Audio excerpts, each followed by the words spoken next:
After Pyrrhus of Epirus unceremoniously left Sicily in 275 BC, he noted to his entourage, "My friends, what a wrestling ring we are leaving behind for the Carthaginians and the Romans." Although most likely fabricated, his words would prove prophetic.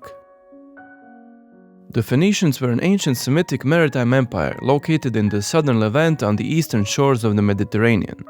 The Phoenicians succeeded the Canaanites during the late Bronze Age collapse. The name Phoenicia is a Greek term, but it is believed that they refer to themselves as Canaanites, meaning that the Phoenician civilization stretches all the way back to the rise of Canaan in 2500 BC. Two of the greatest Phoenician cities were Tyre and Sidon, both of them being coastal towns with great natural harbors. The Phoenicians were skilled seafarers, and they established a vast trade empire across the Mediterranean. They founded a large number of colonies that stretched all the way to Spain and the Atlantic Ocean. Of these colonies, Carthage was by far the greatest. The story goes that the queen of Tyre named Dido, along with some nobles, fled the city and her murderous brother. They sailed west and eventually landed in northwest Africa, where they founded the city of Carthage. The city was then visited by the Roman hero Aeneas, who escaped the fall of Troy. Aeneas seduced the queen, but he was quick to leave the thriving city and continue on his way to Italy. When Dido saw his ships leaving, she cursed him and his descendants, proclaiming endless hate between Carthage and the sons of Troy, before ending her life. Some ancient authors place the founding of Carthage in 1215 BC, meaning before the fall of Troy, but this is very unlikely. The later date given for the founding of the city is 814 BC, and this date is more widely accepted by modern historians. The name Carthage, originally Kart Hadasht, means new city in the Phoenician language. Relatively close to Carthage was Utica, or the Old City, generally believed to be the first Phoenician colony in North Africa. It's believed that these cities had an amicable relationship at the beginning. During the 700s BC, Carthage was just another Phoenician colony in the region. But in the 7th century, Carthage started acting more as an independent entity with a distinct Punic culture. Carthaginians even founded their own colonies, starting with Ibiza in 650 BC. We can safely assume that Carthage was already fully independent when the king of Babylon, Nebuchadnezzar II, conquered Phoenicia in 572 BC. The Carthaginians were focused on seaward expansion from the get-go. They expanded their influence throughout the Mediterranean by founding new and taking control of the old Phoenician colonies. In the beginning, they had trouble expanding in North Africa, but by the time they entered our story at the start of the 3rd century BCE, their holdings stretched from the Atlantic Ocean in the west all the way to Egypt in the east. They also controlled the southern part of Spain, Corsica, Sardinia, and crucially, a part of Sicily. Carthage was located on a triangular peninsula connected to the mainland by a narrow isthmus. It was surrounded by a massive 20-mile-long wall supported by 4-story-high watchtowers. The city was dominated by a large circular harbor that could house up to 220 warships, as well as a number of shipbuilding yards. State-of-the-art technologies contained within this harbor were closely guarded state secrets. It was connected to the outer harbor reserved for merchant vessels. The Greek geographer Strabo claims that 700,000 people lived in Carthage, but this included the entire countryside and neighboring towns. At its peak, Carthage probably housed around 400,000 people, including slaves and foreigners. Carthage was an oligarchy controlled by the wealthy elites who formed the Senate. They were dominated by the merchant class, who didn't place an importance on family heritage, but rather on the size of the bank account. This meant that anyone savvy enough to get rich could earn himself a seat in the Senate. The core of the Senate was a special council called the Court of the 104 Judges. As the name implies, it consisted of 104 elders who were in charge of all the laws and justice in Carthage. Each year, the Senate elected 2 special magistrates called the suffets. They were akin to the Roman consuls with one notable exception. The suffets had no military duties. All military command was in the hands of a small panel of generals who would take control of the state in war times. It was a dangerous job being a Carthaginian general. Defeated generals were often executed for their failures, while victorious ones were often seen as a danger to the ruling elites, and they were often shunned. The biggest difference between Rome and Carthage was the composition of their armies. Roman legions were manned by Roman citizens themselves, while the Carthaginian army was made exclusively of paid mercenaries. This meant that the Roman soldiers fought wars in defense of their country, while the mercenaries just wanted to be paid. Some historians in the past put this down as the main reason for the eventual Roman victory in the Punic Wars, but this should not be overstated. There were further differences between the two powers, mainly social and religious. The lack of any hereditary aristocracy meant that the Carthaginian populace failed to develop solidarity and collective action. Events such as the secession of the plebs in Rome or popular uprisings common in the Hellenistic world were never recorded. On the other hand, the Punic religion had a sinister side to it. There are surviving accounts of mass ritual sacrifices of noble children to appease the angry god Baal. It was believed that this was just a piece of political propaganda trying to paint the Carthaginians in a bad light. But in the 20th century, a mass grave was found with a damning inscription lying among the burnt remains. It is important to note that most, if not all, surviving records of the Punic Wars were written from the Roman perspective. This means that Carthage is often portrayed in a negative light, with Rome being the power for good. Even the name Punic Wars is derived from the Latin word Punitius, which Romans used as a name for the Phoenicians and the Carthaginians. Out of our ancient sources, Greek historian Polybius is the most trustworthy and objective. The accounts of the First Punic War are shrouded in mystery. They were described by Polybius long after their conclusion, using often contradictory primary sources that heavily favored the Romans. His account of the Second Punic War is the most complete and detailed of the three. He interviewed men who were part of the war and found a number of primary sources, such as letters and documents from that time. During his time in Rome, he was patronized by Scipio Aemilianus. He followed him during his campaigns, meaning that Polybius actually took part in the Third Punic War. Unfortunately, his account of the war is lost to history. Instead, our most complete source is Appian of Alexandria, who extensively used Polybius for his writings. On the other side of the Mediterranean stood Rome. During the 300s BC, Romans fought a series of grueling wars with the Samnites. Although they found themselves in mortal peril several times, the Romans emerged victorious at the start of the 3rd century BC.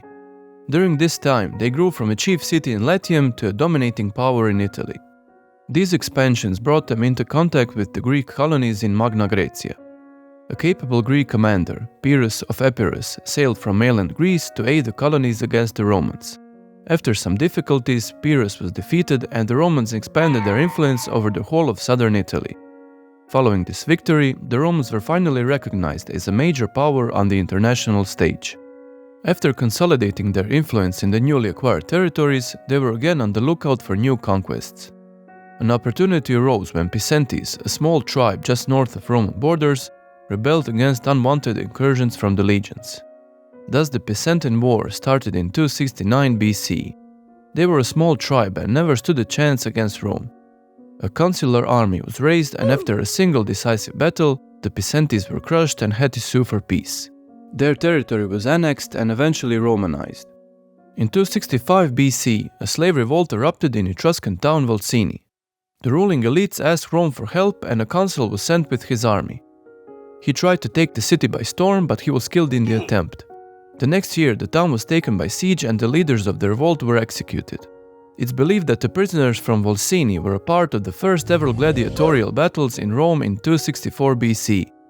The details of the final conquest of Etruria are shrouded in mystery, but we can be certain that on the eve of the First Punic War in 264 BCE, Rome controlled everything, from the Greek cities in the south all the way to the river Arno in the north. There aren't many inevitabilities in history, but a number of scholars argue that the clash between Rome and Carthage, the two dominant powers in the region, was bound to happen sooner or later.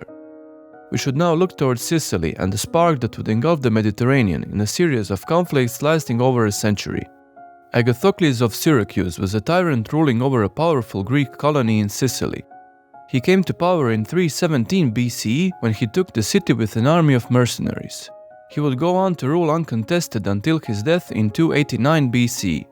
His career was marked by constant wars with Carthage for supremacy over Sicily. During one of these wars, he invited a group of mercenaries from Campania called the Mamertines. After Agathocles died, the Mamertines found themselves without a job in a foreign land and they decided to return to Italy. On their way back, they came across a small trading town called Messana. Deceiving the inhabitants, they entered the town and took it from the inside. Messana was then transformed from a small trading outpost to a raiding base. The mercenaries did the only thing they knew. They would pillage the countryside, raid nearby towns, and capture passing merchant ships. In 275 BC, a young despot Hiero took control of Syracuse. By 270, he was fed up with the Mamertines and the nuisance they caused. He raised an army and marched towards Messana. He defeated the Mamertines in a battle. This, however, was not enough to stop them, and he set siege to the city in 265 BC. The Mamertines sent envoys to Carthage and asked for aid. The Carthaginians could not pass up on an opportunity to expand their influence on Sicily. As a bonus, control of Messana brings with it control of the shortest route to Italy. An army station in Sicily was sent to garrison Messana, and the Carthaginian commander took control of the city. Hiero didn't want to risk open conflict with Carthage, and he retreated back to Syracuse. The Mamertines quickly regretted their decision and grew resentful of their new overlords. They appealed to Rome for help in expelling this garrison. In Rome, the Senate could not agree on how to proceed. On the one side, there was the Fabii family who had interests in the north and argued for northern expansion towards the Po Valley. On the other side, there was the Claudii family who had interests in the south and argued for action in Sicily. The discussion boiled down to the two main arguments. During the Punic War, Rhegium, a city in Italy lying on the other side of the Straits of Messina, asked Rome for help. A garrison of 4,000 Campanians was sent to defend the city. They were inspired by their countrymen in Messana and took control of the city. The Senate could not allow such disobedience, and an army was sent in 271 BCE to deal with the rebels. Rhegium was taken and most of the garrison was killed. 300 surviving men were marched to Rome and publicly executed. The Fabii family argued that helping the Mamertines while crushing their counterparts in Rhegium just a few years prior would expose Roman hypocrisy. The Claudii family argued that it would be too dangerous to let Carthage take control of Messana and eventually the whole of Sicily. This would give them an easy route into Italy and put their Greek subjects in danger. Furthermore, they argued that Carthage was preoccupied in Spain at the time and they wouldn't risk open war with Rome. The senators couldn't agree, and in the end, the decision was passed down to the people. A promise of new riches awaiting them in Sicily sealed the deal, and the people elected Appius Claudius Caudex as one of the consuls. Appius crossed the Straits of Messina at night, avoiding the Carthaginian patrol. The Mamertines betrayed the garrison inside the city, and Appius took Messana without a fight. The Carthaginian commander was executed for failing to defend the city's interests, and an army was sent into Sicily. An unlikely alliance was formed between Carthage and Syracuse, and they marched together on Messana. But they were no match for the legion, and the siege was easily lifted. Next year, the Senate sent in 2 consular armies, and this was enough to convince Hiero to switch sides and ally with Rome instead. Hiero would prove a valuable ally to Rome, and he would stay loyal for the rest of his long life. The First Punic War had now started in earnest, and armies from all sides were pouring onto Sicily. Roman historian Dio Cassius explains that Messana was no more than a pretext. The First Punic War was the result of selfish interests on both sides. The Romans and the Carthaginians alike believed that their power would intimidate the other side into stepping down, and if that failed, they believed in a quick victory on the field as a result of their superiority. These beliefs dragged them into a costly conflict that would go on to last 24 years. The Second Punic War is famous for brilliant leadership on both sides. Hannibal Barca and Scipio Africanus inspire awe to this day. Their tactics and maneuvers are discussed and studied even today. In contrast, the First Punic War was marked by terrible leadership. Both sides had several costly blunders. Wrong decisions made out of selfish interests and plain incompetence were all too common during the war. Join us next time as we discuss the opening stages of the First Punic War. If you like our videos, consider supporting us on Patreon. There you can take a peek at some extra behind-the-scenes stuff.